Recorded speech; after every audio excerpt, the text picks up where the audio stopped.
And at 10, Real Pizzeria. Before the release of FNAF 4, Scott Cawthon's website was littered with references to the numbers 8 and 7 in the source code. This caused many fans, and even dear old MatPat, to think that these were references to the year 1987, where the famous frontal lobe bite occurred. However, other fans believed they were coordinates, so after plugging them into Google Maps, which I honestly don't understand how you would do that, I tried it and it didn't work. Like, did you just put all the numbers in, or did you like put spaces? Like what?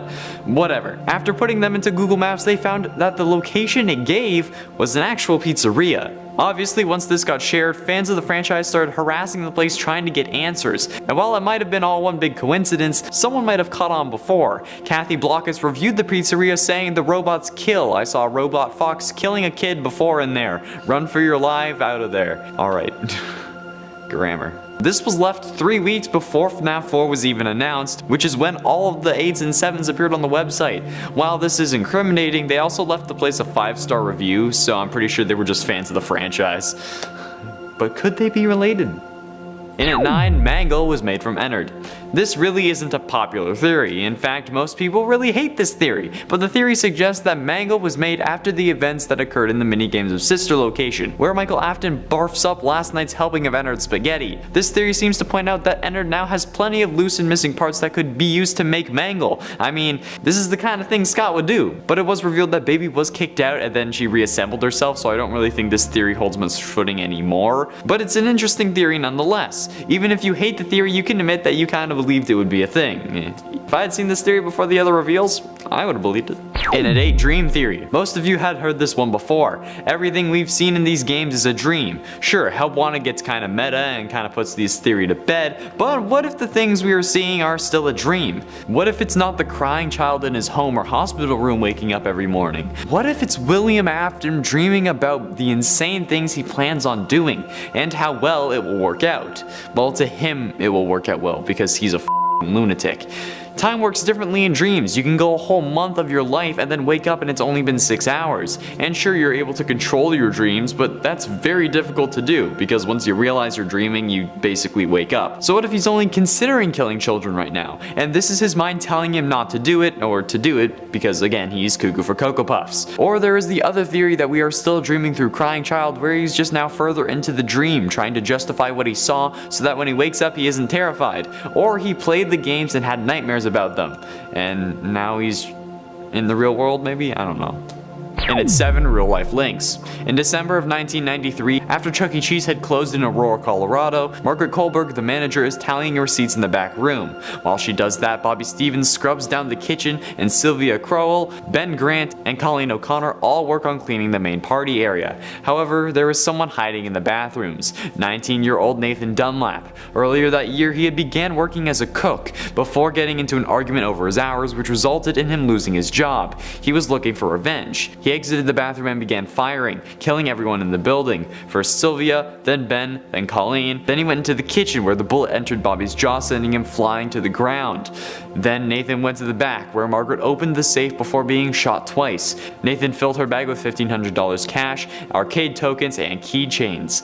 Thanks to the security cameras, he was promptly arrested and sentenced to death, thanks to the testimony of Bobby, who actually survived the shot to his jaw. I got this theory from MatPat of Game Theory because it was really interesting. And while it may not be true that the stories are linked, I still think the stories are so close it's impossible not to think about it. And at 6, the movie isn't real. We all know about the Five Nights at Freddy's movie supposedly in development by the same studio that made Paranormal Activity, but what if it's not really gonna happen? I can see something like this playing out where instead of making the movie, they say that workers died on set, causing them to halt production. And while it may get some bad press, a series about dead children possessing animatronics having real deaths associated with it would be incredible press nonetheless.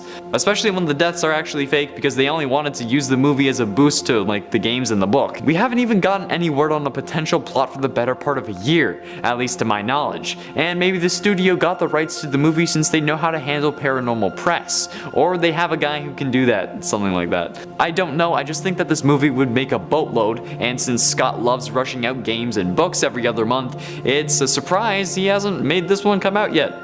Like, come on. And it's damn suspicious if you ask me. Like, what are you doing, Scott? Come on. And at 5, Withered Bonnie Wants Your Face. In Withered Bonnie's jump scare in FNAF 2, we can see him reaching towards your screen as if reaching for your face. I mean, he is missing his, and the other animatronics attack if they see an endoskeleton. But if he had an exposed endoskeleton, why would he attack another one since they're one of his own? Withered Bonnie is also essentially reaching for the Freddy mask that you have on your head that you just flop down, maybe thinking he can use it to prevent others from attacking him, since his freaking face is missing.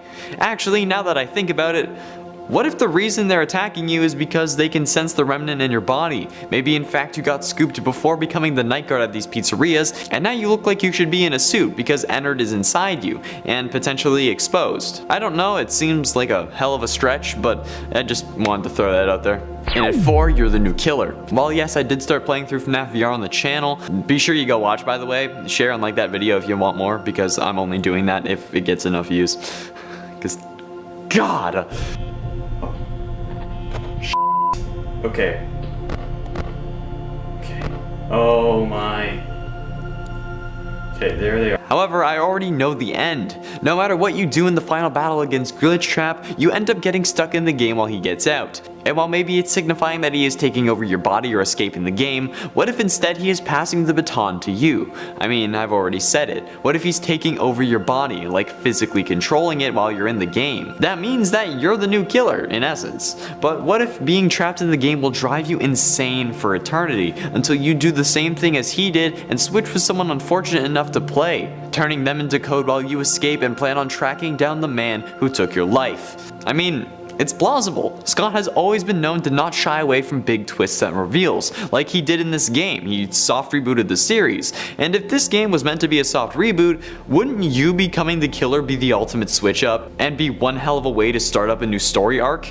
I think so. And at 3, the Cult of Afton. Another theory I saw from MatPat. In Help Wanted's Curse of Dreadbear DLC, you, at the end, are tasked with collecting 4 keys from a corn maze while Hollow Foxy chases you.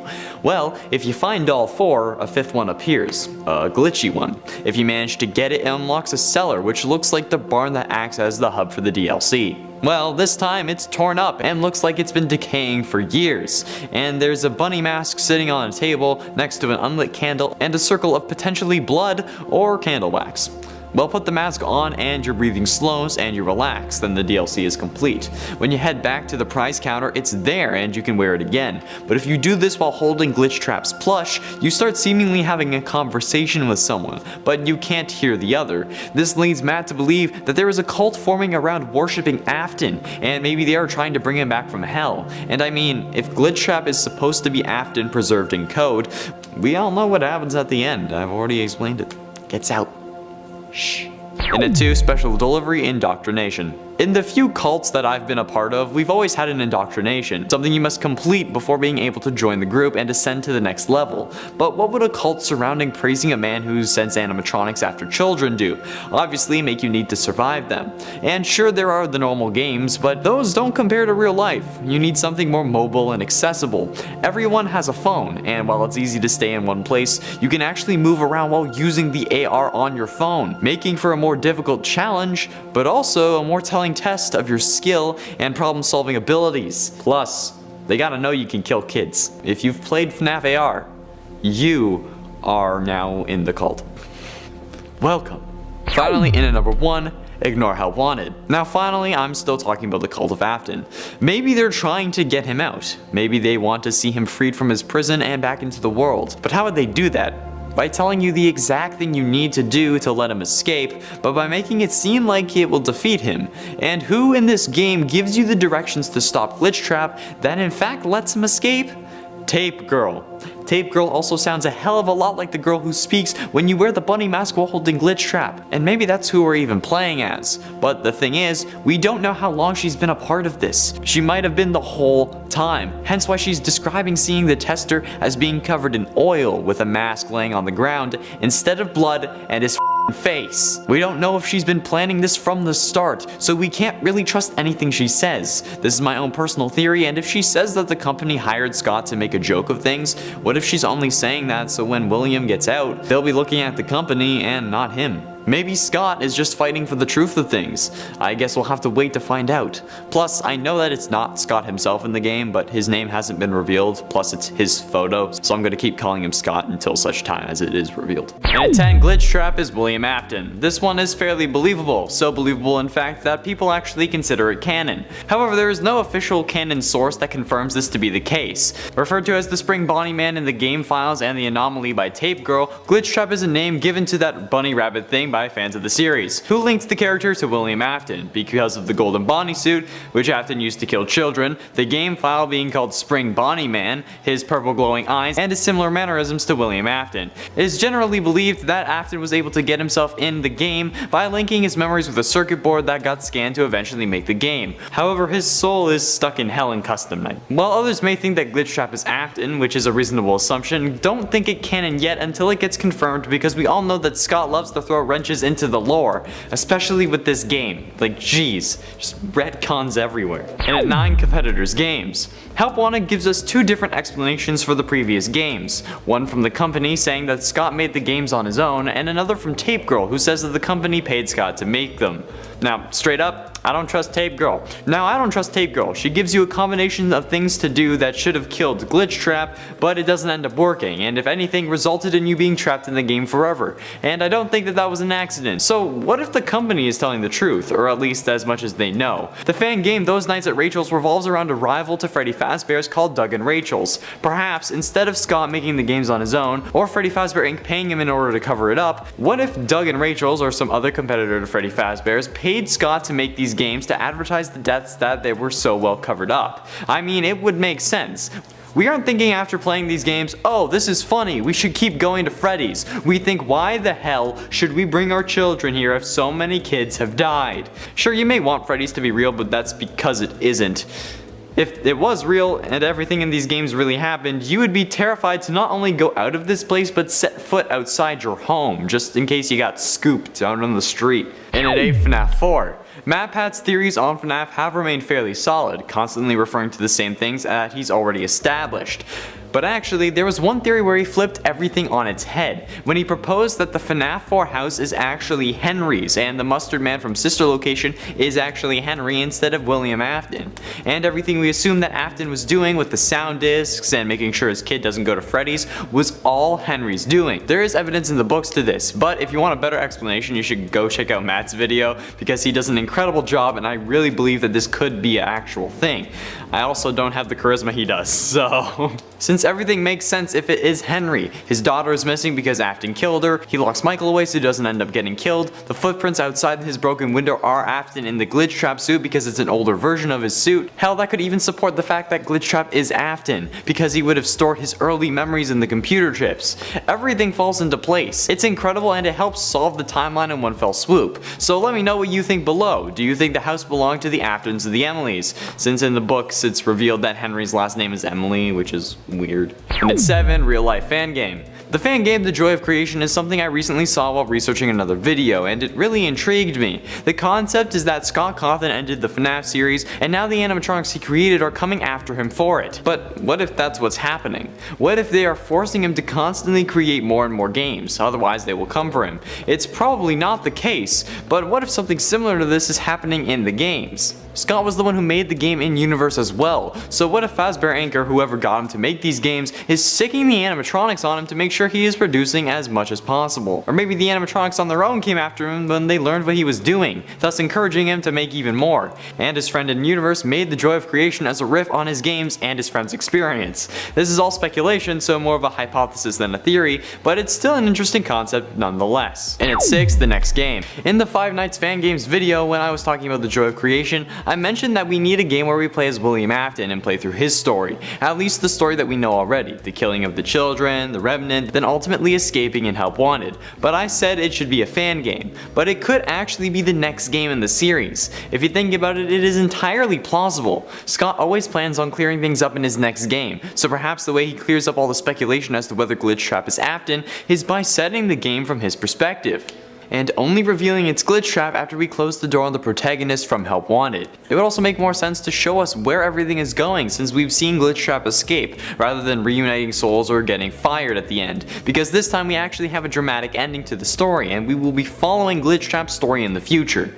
So why not play as him? It would make sense in a canonical way as well as just storytelling. Plus, I really want to kill kids in VR, okay? Not in Skyrim. I want to do it in a bunny suit. Please! He gets out in every ending, so it only makes sense. And at 5, Special Delivery. Last time I talked about Special Delivery, it was about it being an indoctrination into the cult of Afton. Perhaps instead, it's the game with the biggest lore hints to date. I have the game installed, but I haven't played it yet, so I'm not entirely sure, but it could be a good theory. The guy who does the commenting in Special Delivery is the same man who is talking during Help Wanted. So this means that it is canon that they send animatronics to your house, and they do so while they know they can attack you. So this could be them trying to repair their reputation, but they never stop sending you animatronics after you getting attacked. So maybe they just don't care. The implications are incredible. So MatPat, get on it because I really don't have the time for this. I need to come up with 10 of these a day. You do like 1 a week, so passing it off to you. And at 4, building animatronics. I believe that in a future update for Special Delivery, you'll be able to build animatronics. I don't believe that this is a feature as I'm writing this, but if it is, I apologize. In the game, you are able to collect naked endoskeletons. It is my belief that you'll be able to add on to them in the future, allowing you to make robots to help defend yourself or find remnant. This would also help establish this as being possible in the lore. We will do more of the creating Dreadbear minigame, since that established the principles on how to do it, at least in that scenario, which may not convert well to AR, but still. And at 3, creation. This is a theory I saw posted in the comments of the last part of the series. Coming from Carvey16, they think Glitch Trap is a piece of living code in Help Wanted, which is true, and they also seem to think that he may bring every other animatronic within the game to life. Now, for some reason with this last game, it has opened the door to so many fan game tie-ins, but this sounds like it could be possible. I mean, if he can escape and materialize into the real world, potentially through your mind, what if he can bring the other animatronics with him? Sure, they exist in the world already, but he could bring them out into the real world, where Scott would have to fight off a horde in the style of Joy of Creation. I know it's a stretch, but if you want that as your headcanon, play Help Wanted and then go play Joy of Creation, and then BOOM! You have an ending to the series. And at 2, FNAF World. I know the general consensus on FNAF World is that the game wasn't really all that good, and that's okay. But MatPat in another theory pointed out that the things we see play out in Help Wanted were established in FNAF World. Technology that can interact with the real world, code manipulating the outside. Those things happen if you linger on the first dialogue screen long enough to get the mission to find the clocks.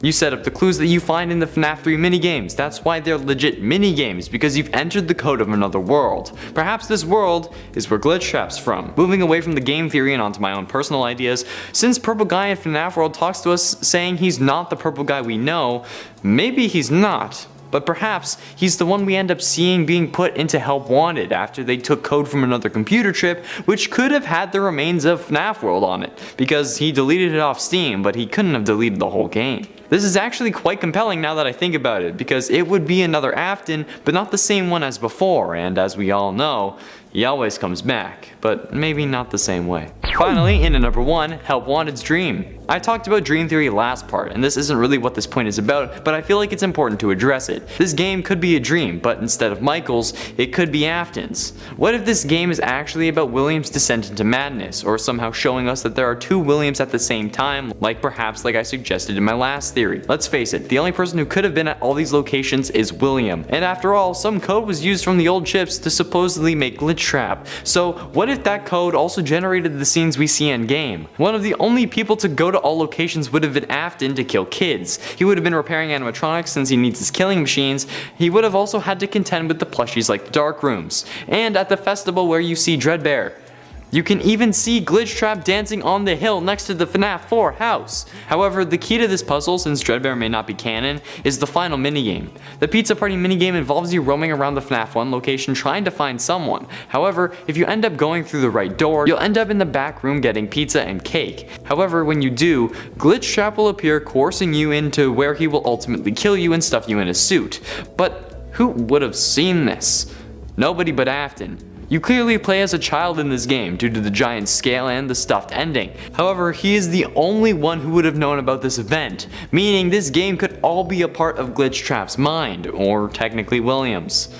Jeez. And at 10, the puppet origins. Ever since FNAF 2, we've been introduced to the puppet. We were trying to solve the question of how this puppet came to be. First, we thought it was the girl Afton murdered in the Take Cake minigame, and then we thought that it was the crying child from FNAF 4. However, the original theory was actually confirmed in FNAF 6 with the security puppet minigame's secret ending, where we as the puppet are looking for a child with a specifically colored bracelet who ends up showing up outside the pizzeria. We make our way out to her, but when we get there, she is already dead, killed by Afton on his way home from killing Susie, since we know that Chica was first and has seen everything. We crawl over to this girl, soaked and broken because of the rain, and we lay with her, then merge with her. And so Charlotte, the daughter of William's business partner Henry, merges her soul with the puppet in order to give gifts and give life to the others so that they can end William Afton's killing spree. I actually think that all of the minigames required for the Lore Keeper ending in FNAF 6 are a sequence of events that happen in one day. Willie kills Susie in the Fruity Maze minigame, luring her away with the promise of her dead dog being alive, then while on his way home stops at Fredbear Family Diner but sees Charlotte and kills her like we see in the Security Puppet minigame, and then heads home later that night as we see in the Midnight Motorist game, which is actually named later that night in the game files if you didn't know. And at 9, Cassidy.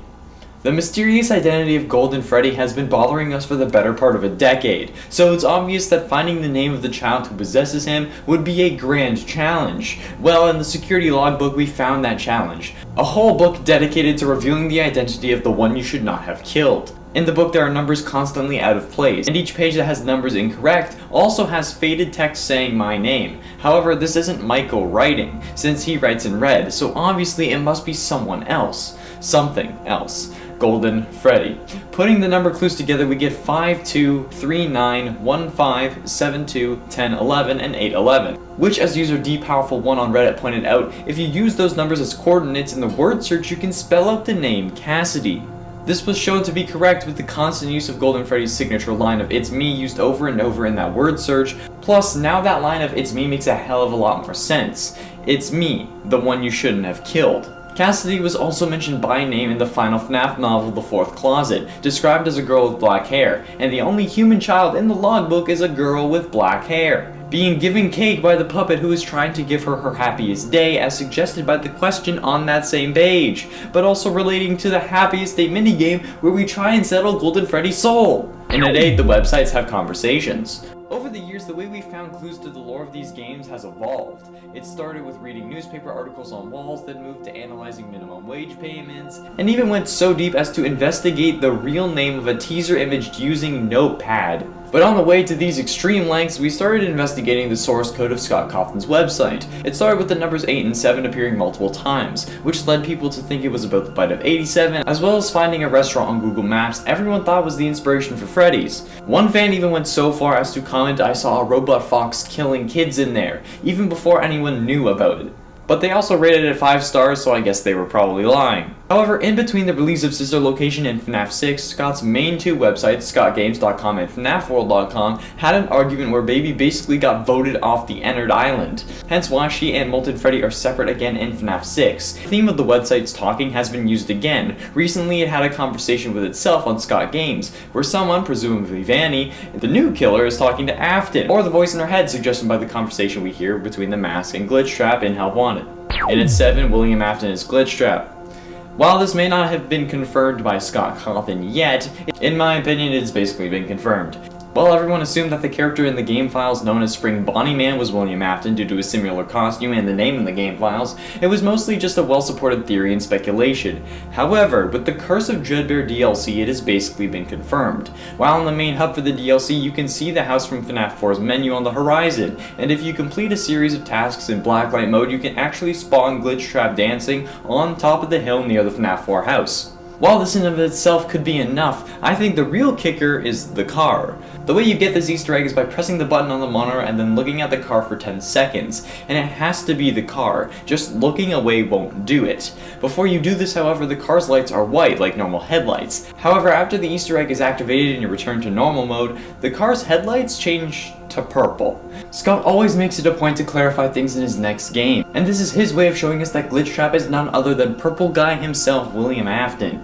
The car headlights Or purple, what more do you want? It's probably his car from Midnight Motorist. And at 6, Afton is in hell. Ultimate Custom Night is one hell of a challenge, but the fact that this game got picked apart so quickly is shocking, but also understandable, since every time you die in this game, you get a line of dialogue revealing more hints about the lore, and you die a lot in this game. Especially if you're going for that secret ending, with like 49 animatronics all at level 20. Jeez.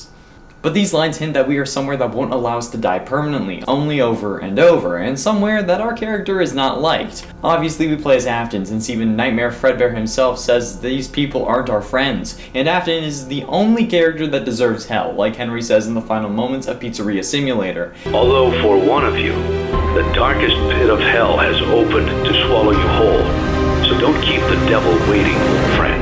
That old friend is obviously William, since it was accompanied by the image of Springtrap burning, who is William, not Michael. Halfway through number 5, FNAF World Clues. Admittedly, this wasn't really a theory, just more of a good eye, but after the main story of FNAF World was discovered, where you find the clock and put the pieces in place for the player in FNAF 3, people figured out what that was fairly quickly. Sure, it had come out after FNAF 3 and everyone picked it to shreds, but it's still awesome to see a community working together so well to put something so weird and at the time so convoluted together to make sense of a game that at that point was 3 games old. And if we can do that quickly, it was fairly obvious that we were going to do that in the future. To be fair, we didn't know why or how we were setting these things up until later, but now that the sentient game code affecting the real world is canon in the games, I think the fact that another plane of existence where the at-peace children were staying to give you the ability to destroy the man who put them there is fairly evident. At least that's what I think. The kids who didn't possess anything ended up going to that plane and they were helping bring the others there, but that's not confirmed, so I don't know why I'm talking about it. And at 4, the crying child. When everyone was talking about Michael Afton being on a mission to atone for his father's sins, I thought they were talking about the crying child originally. Hence why I would always be so confused and only really got into FNAF when I was able to be explained with Remnant and him being a machine, which is weird because that somehow explained it. I didn't know that everyone thought that the gray-shirted guy who threw Michael into Fredbear was actually Michael. So I guess one of my theories was technically right. Even though it was just confusion and me not really listening or understanding, but later on it did get clarified and I changed my view. But then it got revealed that he was the crying child in the security logbook with the lines "the party was for you" and "was your favorite ride the carousel." The main one being "the party was for you," indicating that Michael was the child who got shoved into Fredbear at his own party and got crushed when his tears moistened the spring locks. Pretty freaking crazy. Just like this whole series. And at 3, Michael is not Springtrap.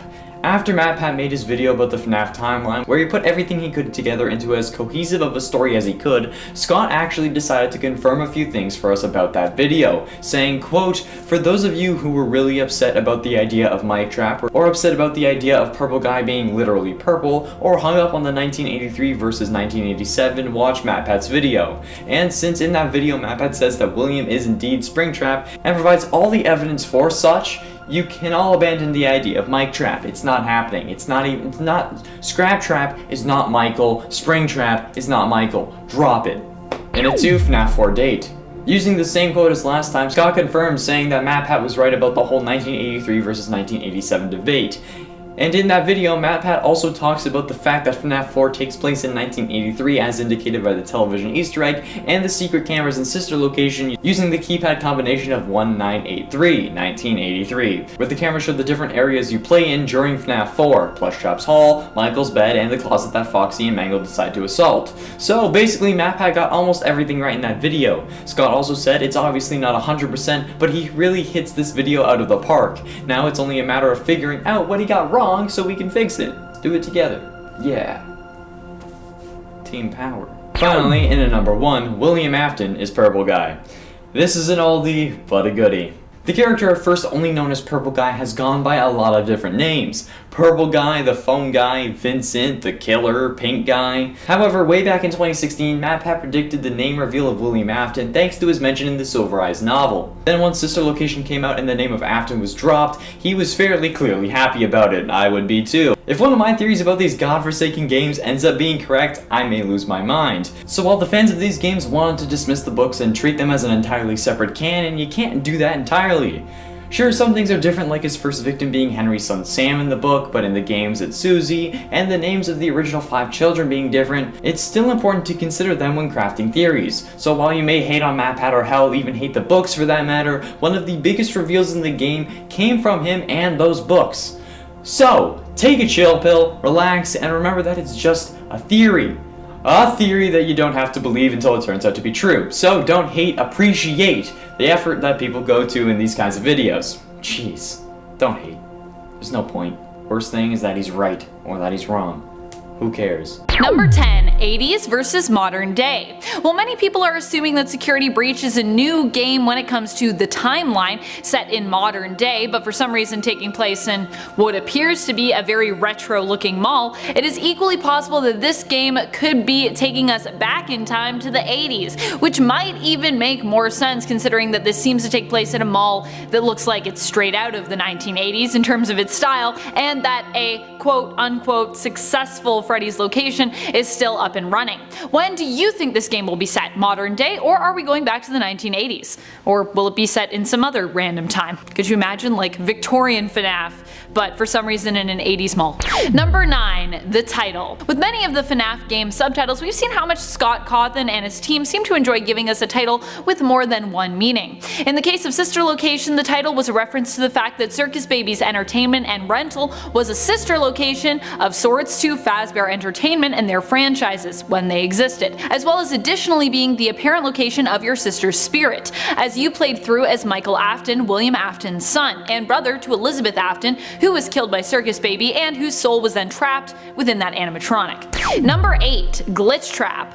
While it is yet to be confirmed, many believe that Glitch Trap will be the main antagonist of Security Breach, or at the very least be featured as a growing threat within the game. This theory has come out of the fact that we know Vanny is supposed to be appearing in some capacity. Vanny was introduced in FNAF VR Help Wanted as the reluctant, semi-possessed follower of Glitch Trap, and many believe she will be attempting to continue to serve the suspected digital version of William Afton in this newest game as well. Number 7, Security Animatronics. Just based on the look of the logo for Security Breach, some have made the assumption that we will see two different types of animatronics in this game, or possibly one type of animatronic with two functions. Either we'll have entertainment animatronics and separately security animatronics, or these two will be one and the same, entertaining during the day during the mall's operating hours and protecting at night. However, does this mean there will be opportunity for certain animatronics to help you in your potential recurring role as a security guard,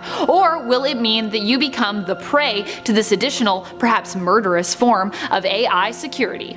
Number 6, playing as animatronics. Well, it's been teased based on the webpage that we could be playing as a female security guard this time around. The dialogue hiding in the source code of the Scott Games website seems to imply that there might be more to it than that, and this game could be changing up the format somewhat. Hidden in the source code appears to be a conversation which is happening between two people. Stay the course, one of them says. I will, the other replies. Focus on my voice. I will. Don't let anyone lead you astray. I won't. Have you selected one? I have. The last part of this conversation could be in reference to you as the nighttime security guard selecting a character, possibly an animatronic which you get to use as a tool during the night to help you monitor and deal with potential threats in the mall. After all, this game will possibly have a bigger map than the others, meaning you might need to recruit some help in your job keeping an eye on the location overnight. Number 5, Vanny. Another theory could be that this dialogue hidden in the source code on Scott's website is a conversation happening between Glitch Trap, the suspected main antagonist of the game, and another character who we know is supposed to be appearing in Security Breach and who recently was introduced in FNAF VR Help Wanted, Vanny.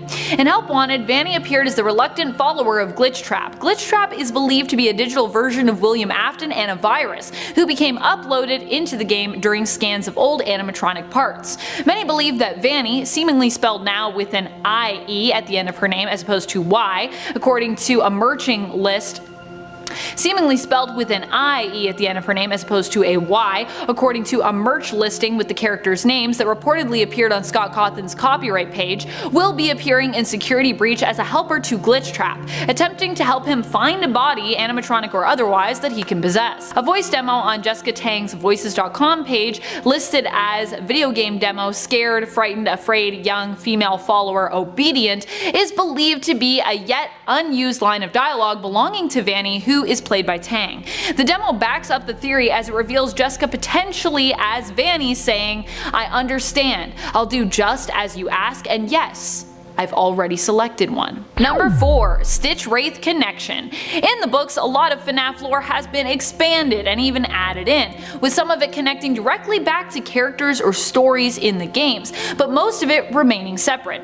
Many fans are wondering though if FNAF 8 will be the game to connect the two worlds with a common character, one that appears in the books and is known as the Stitch Wraith. Well, it seems like the books still have a lot of story left to tell with this character that is slowly eking out with each new Fazbear Fright book. It is possible we could finally see this character connected to the FNAF games themselves in Security Breach, possibly via Easter eggs or a hidden game or cutscene. Considering the story might also be taking place in the past, it is possible we could even see the creation of Stitch Wraith come up at some point in this newest game, or a time-displaced version of the character who perhaps time-traveled back to the small location via the time-traveling ball pit, mentioned in Fazbear Fright's first book, Into the Pit. Number 3. Remnant. There's been a lot of lore that has been hinted at but never specifically flushed out fully, in the games at least. One such bit of lore that fans are hoping will be more explored, developed, and might even make its way into FNAF 8 Security Breach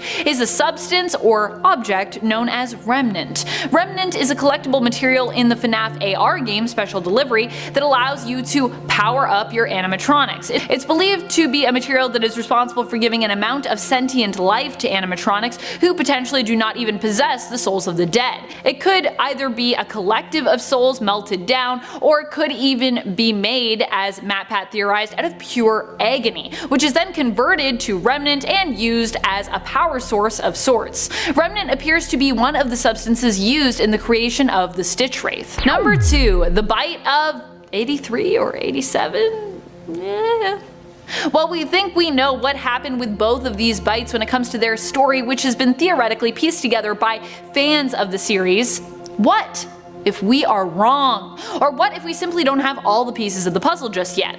It seems odd that Security Breach appears to be set in the early 80s, close to the time of either these bites or potentially the same year, without the game featuring anything to do with either case. Some theorize that what we think we know about the bite of 83 might not be the whole or correct story. In fact, it could even be revealed that one of these bites actually happened at the Freddy's Mall location that we are about to visit in this game, or that there were more bites that happened in the 80s and that perhaps they were all connected by some unknown circumstance, specifically related to the running of the various Freddy Fazbear entertainment chains during that decade. Number 1. Clara Afton. People have theorized that the character who is advertised in the image on Scott's website is none other than William Afton's wife, and mother to at least Elizabeth and Michael Afton, Clara. Many refer to this character as being named Clara after the character who appeared in the soap opera the protagonist watches during his time off work in sister location, The Immortal and the Restless. Clara from The Immortal and the Restless is believed to be a character whose story alludes somewhat to Mrs. Afton. Some believe that in fact we will finally learn more about Mrs. Afton in the game, her life and death, and that we may even get to play as her. Her appearance, her blonde hair and green eyes are also referred to as potential evidence of her being the missing puzzle piece of a character currently referred to as Mrs. Afton or Clara Afton. And it's Anne Elizabeth's fault. Every time we talk about the Five Nights at Freddy's series, we always talk about it from our perspective, where we have some sort of godlike ability to see a whole bunch of key dates, locations, and events that show us the Afton family storyline. However, we don't know the whole story, and we don't know everything. One key thing that we don't know is why. Why did William start killing? Some say it's because he lost his kids, but the time that crying child gets chomped is at the same time we can see Elizabeth get scooped.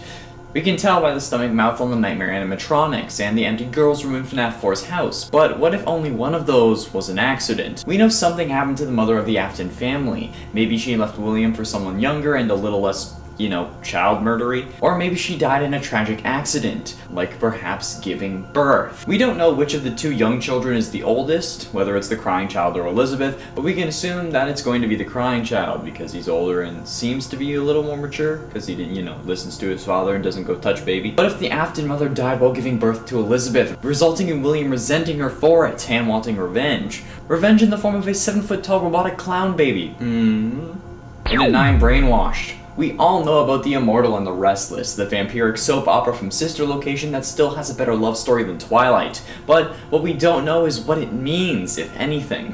Why would it be placed there? Why would the main character wear purple? And why would he keep saying the baby isn't mine? Well, there's a simple explanation for it all. Brainwashing. Okay, that answer is not simple in the slightest, but the community generally believes that this could be a representation of William, who is represented by the vampire in purple, and his wife, who is represented by Clara in the show, that perhaps one of the children isn't truly his. This betrayal could have resulted in William's first kill, since plenty of serial killers start out like that.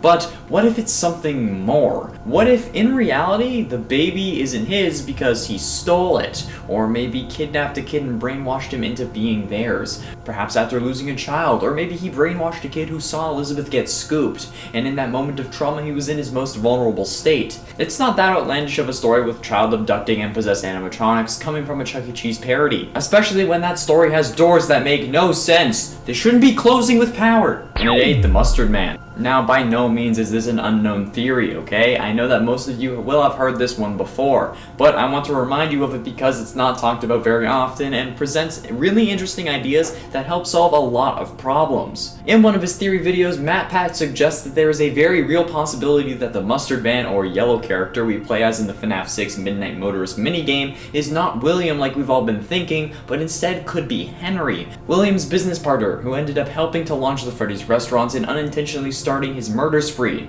I mean, the evidence is there and it makes a lot more sense than it being William. One of the most annoying parts about this lore is that Circus Babies isn't supposed to open until after Freddy's closes, but the girl's room in FNAF 4 is empty, thus implying that she was already snatched by Baby. But what if that was Charlotte? What if that room belonged to Henry's daughter, the puppet, the one killed by William? Then everything would make sense. That would mean that the crying child is William's son and Foxy Bro isn't Michael Afton. It changes so much but can make so much more sense. Go watch Matt's video if you haven't because he has more time to explain it than I do and he can do it way better. It was his theory, so.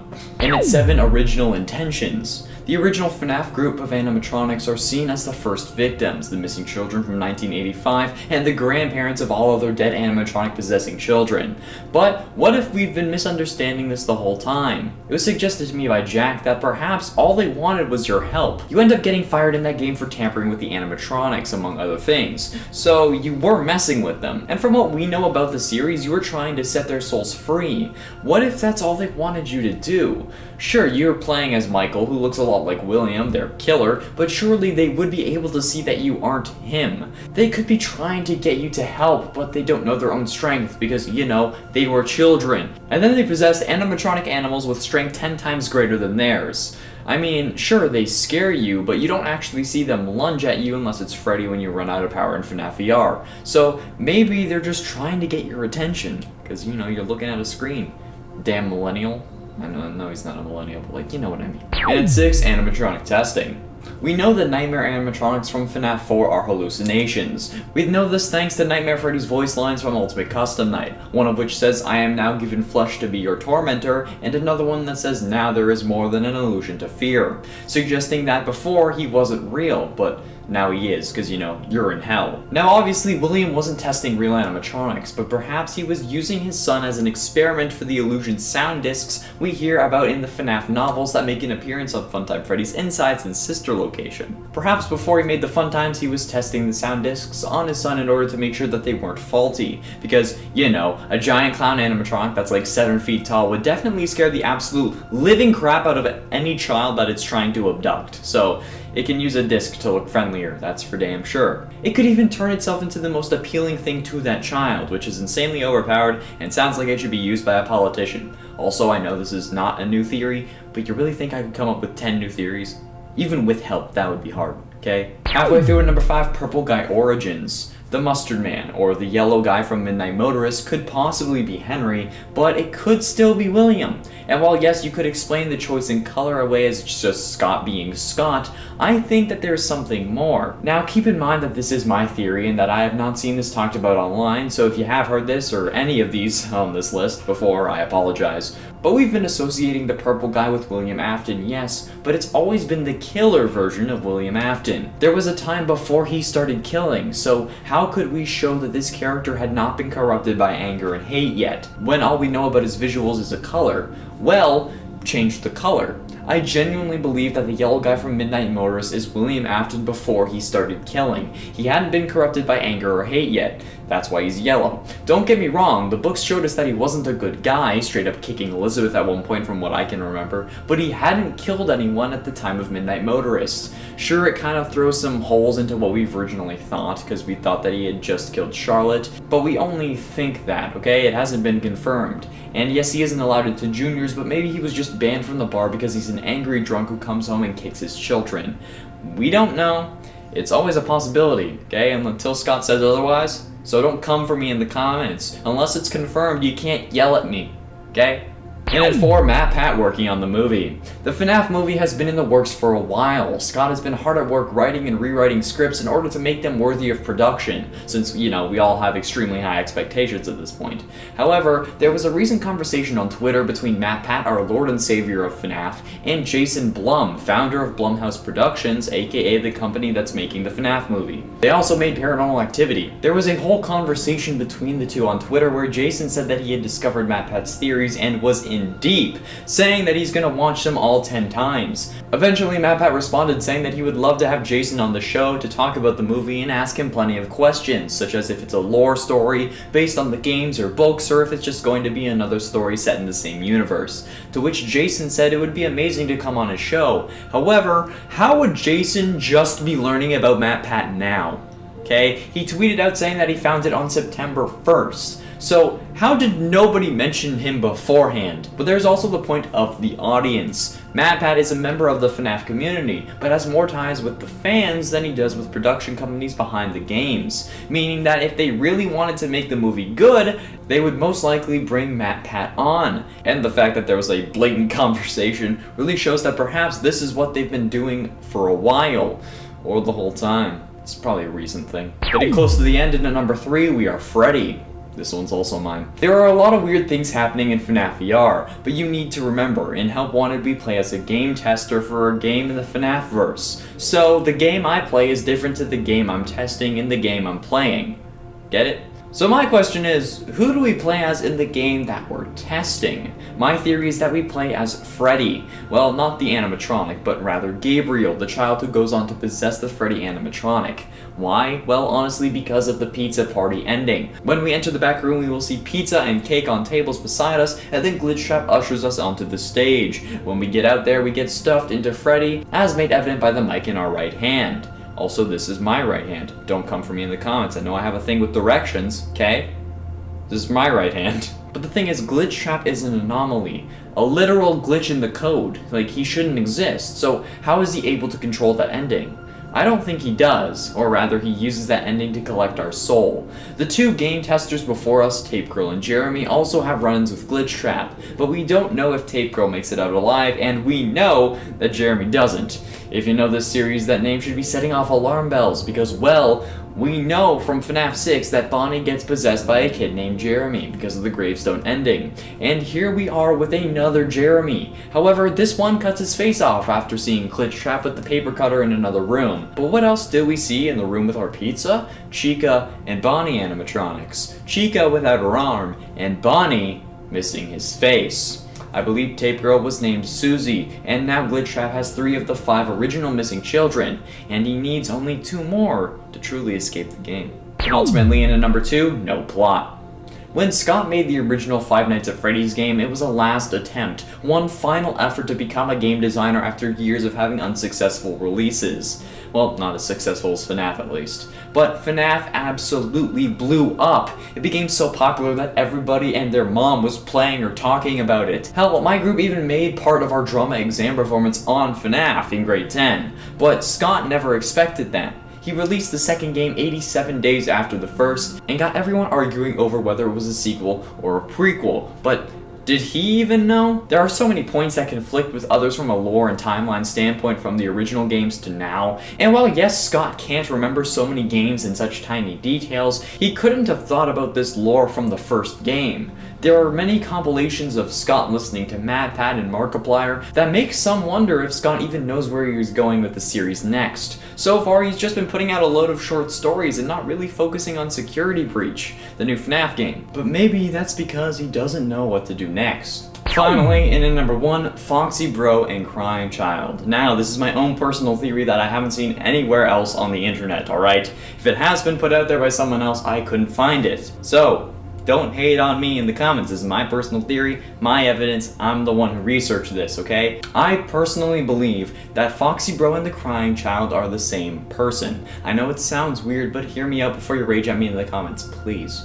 Until the release of the security logbook, we thought that Michael Afton was Foxy Bro, the one who scares the crying child using the ripped off head of his Foxy plush. Not cool, bro. But after the release of the security logbook, everything we thought we knew was upended. Mike somehow knew what the Nightmare animatronics looked like, but still knew about exotic butters and casual bongos. But how could this be possible? We saw the crying child die. And now we're back to thinking that Michael Afton is Foxy Bro because of the simple chewing gum Easter egg from the logbook and the recent Step Closer short story from the Fazbear Frights books. But what if it doesn't have to be one or the other? What if they're the same person? The logbook is constantly asking Mike if he remembers his name, if he can remember things like past dreams, or if the purple plastic telephone was his favorite toy. If he was alive this whole time, why would he forget these things? Why would he have so much in common with his brother that he even knows what the Nightmare animatronics look like? They were hallucinations. It doesn't make sense. It could be possible that after getting chopped by Fredbear in the pizzeria, Crying Child actually does die, but is then put back together by William like we thought at the start. Brought back, but instead of as himself, as his older brother, being implanted with memories that would make you feel guilty about killing your younger brother with a simple prank, making you stay away from the restaurants because being there reminds you of your brother, which was actually you, allowing your father to continue his killing spree free from your prying eyes. After all, before you died, you saw what he was. Remember what will happen if he catches you. It also explains why he would need to keep cameras on his children to make sure that they don't remember their name, who they were before death. And it would make sense that we view everything from Mike's perspective, hence why we see the two children together. We play as Mike, so of course we would see flashbacks and stuff through his eyes, and see ourselves with our brother, even though it's us, because we, as Mike, remember having a little brother. The nail in the coffin for me was actually a fairly minute detail I didn't think anyone else noticed or mentioned. The house as shown in the FNAF 4 minigames. The FNAF 4 minigames have you exploring your house as well as the path to Freddy's, but the thing is, we only see 2 rooms. We see our room, which has our plushies and such, and we see a girl's room, presumably Elizabeth's, but there aren't any others. Next to the TV there is a door, yes, but I have never seen a door that leads to a hallway, only a door that leads to a staircase to the basement or a door to a master bedroom. A staircase that went up wouldn't have a door, and we don't see one in the house. And there was no vacant room, so Mike couldn't be living in the basement. And he does live at home, since we see in the Midnight Motorist game he is sitting there on the couch watching TV. There is no room for him, because he was created after the Crying Child died at the hands of Fredbear. Crying Child is Michael Afton, and so is Foxy Bro. They're both the same person. The question is, did he ever remember? What do you think about that, MatPat? You asked us to figure out what he was forgetting. I feel like I have it figured out, okay? He forgot himself. In a 10, Puppet was first. The puppet's origins were the first explored in FNAF 2. The Give Gifts minigame is what made us first imagine that the puppet was the one giving life to these animatronics. And we were right about that, but we also thought that the puppet was the one putting the bodies in the suits and that the puppet was the first child murdered outside the pizzeria. However, now we know, thanks to the Ultimate Custom Night game, is that this isn't the case. In Ultimate Custom Night, all the FNAF animatronics get voice lines, making this the first time we've heard many of these animatronics talk. Nevertheless, in the game affectionately referred to as UCN, When killed by Chica, you can hear her say, "I was first, I have seen everything," indicating that she was indeed the first victim of William Afton, which kinda threw off the timeline and made everything more confusing, but that's Scott's specialty, isn't it? In a 9 timeline, the timeline of Five Nights at Freddy's is a complicated mistress with plenty of conflicting events and contradictory sentences throughout, but that's understandable. You can't keep track of 10 games worth of lore when you weren't planning on making 2. So understandably, things get confused and dates get mistaken. But that in essence means that every timeline you can think of, unless it takes into account all information and places it without any conflicts, is proven wrong. It's weird, I know, and that's basically me saying that MatPat's timeline is wrong, but hey, it's fine.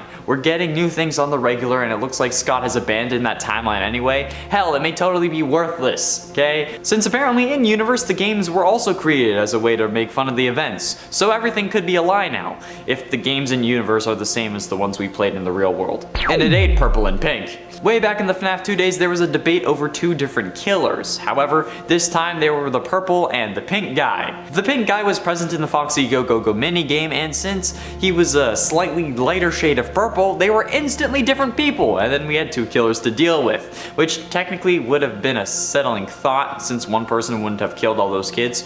However, this isn't the case, as proven in the Freddy Files, an elongated strategy guide created by Scott Cawthon himself. In it, it says that in the Foxy Go Go Go minigame, quote, "Purple guy can be seen in the corner," which very quickly proves the pink guy stands wrong. I believe that this was a debate where people were like legit fighting over this, and then dismissing anything if it didn't mention that there was a pink guy and a purple guy. It's nuts, okay? It's good to have a fan base that's dedicated, but it can also lead to a very toxic environment. And at 7, the man in purple. Remember the dark days when we didn't really know anything about the purple guy other than he killed kids? Yeah, those were the times. And remember when we, thanks to MatPat, thought that the purple guy was Phone Guy? Oh yeah, those were dark days indeed. This theory started when YouTuber Game Theory, also known as MatPat, posted a video on his channel talking about one small detail that nobody seemed to notice. How the purple guy from Foxy Go Go Go was smiling, and that the phone guy had a fascination with Foxy. And how the phone guy thought that the puppet was creepy, and purple guy would think the same thing because at the time we believed he was his first victim.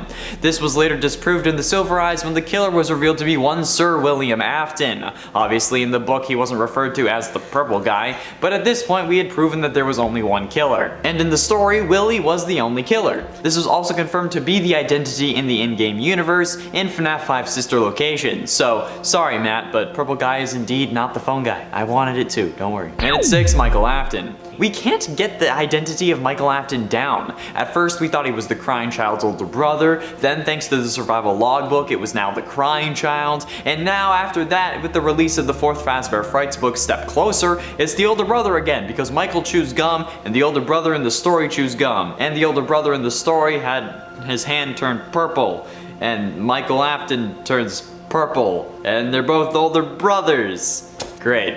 I personally think that the older brother and the crying child are both Michael Afton, and that he was just rebuilt as a robot. Click up in the top right corner to see my full explanation that I will believe until it gets disproven by Scott himself, be it in another Frights book or in a new game, okay? I want a canon source to say that I'm wrong, and then I'll stop believing it. Halfway through number 5, Mike is Purple Guy. There have been plenty of debates online once more pertaining to the identity of Purple Guy after the release of FNAF Sister Location. The confusion came after the end of Sister Location when Michael is walking around and turns purple. This caused a whole load of people to consider the 2 individuals the same person, even though those same people thought that since they were slightly different shades of purple, there was a purple and pink guy. These 2 are also different shades, but now they're the same person?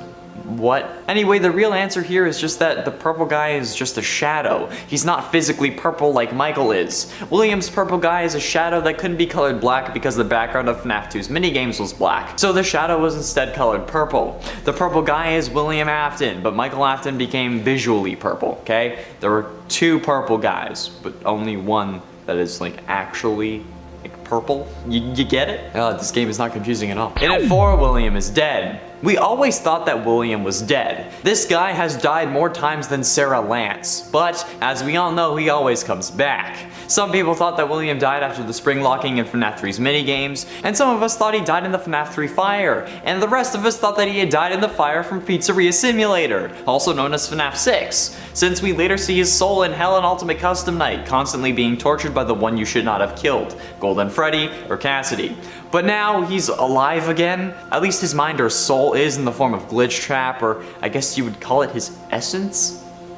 That sounds nasty. But he was also proven to be alive again thanks to the Fazbear Frights book Bunny Call and the story The Man in the Room 1280, where we see a man with horrible burns on his face and body and an iron will to live, where we learn that William is actually being kept alive by the spirit of a dead child that possessed him instead of an animatronic? What? That explains why he always comes back, and how he survived for 30 years trapped in a back room that was sealed off. Man, this series just gets simpler and simpler, doesn't it? Getting close to the end in at number 3, Crying Puppet. Way back in the early days of FNAF, we were still trying to piece together the convoluted story that would soon turn the world on edge. However, the main issues with this are us not knowing what we do now. We didn't know Henry had a daughter, we didn't know Henry existed, we only had 2 games to go off of. And while that led us to some interesting conclusions, like the purple guy being the phone guy, it also led those conclusions to be wrong as more information got exposed. For example, in FNAF 4, we thought that the crying child that was introduced became the puppet. This was thanks to the design of the crying child's shirt looking similar to that of the puppet's sleeve, and the crying streaks down his face were similar to that of the puppet, which makes me think that honestly we didn't realize how stupid that was. Like, why would the design details matter if the puppet was made before the crying child possesses it? And if it wasn't created, then that would have meant that the crying child would have created it when he died, which would make more sense if we were using visuals as evidence. Oh well, it's been proven to be Charlotte anyway, confirmed in FNAF 6 security puppet minigame. In it 2, 83 versus 87. FNAF 4 is one of the weak points when it comes to discerning or decoding the FNAF timeline, which is nearly impossible at this point.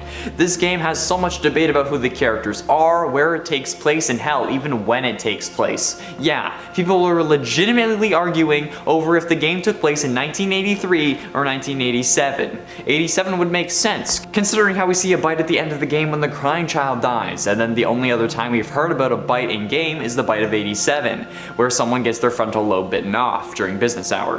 However, the television screen showing the Fredbear and Friends cartoon says it's only 1983. This debate was put to rest when Scott confirmed the previous game's date and sister location. He likes to do this thing where he clears up some things from previous games in his next one, and the biggest debate from FNAF 4 was the year. So he showed us that it indeed took place in 1983 by using that number as a secret code that unlocked security cameras in sister location that showed the various places in the FNAF 4 house, like the crying child's bed, the closet in his room, and the plush trap hallway. Finally, in at number 1, Mic Trap. This has got to be my personal most frustrating debate in all of FNAF lore, okay? This debate also arose at the same time as the purple guy debate. They go hand in hand. At the end of Sister Location, the secret ending, Mike has a little speech about how he's supposed to be dead, but he isn't, and that he's going to fight his father. The debate comes at the end of that scene, where Mike says that I'm going to come find you, and then Springtrap pops out of the ruins of Fazbear Fright. This caused some people to believe that the act of Springtrap popping out was Scott's way of saying that they're the same. However, it was only to show that dear old dad hasn't kicked the bucket, and that you unplugging his life support didn't do anything because he's being kept alive by the soul of one of his victims. The whole Mic Trap Club was disproven by Scott himself when he said in a post on Steam to take a look at MatPat's explanation for Mic Trap versus Glitch Trap, which is kinda dumb because like you can just say that he's William, not Michael, but it's also kinda nice because you generated traffic for his video. I mean, wanna give us that same treatment, Scott? Please? MatPat also concluded that Springtrap was good old Willie Afton.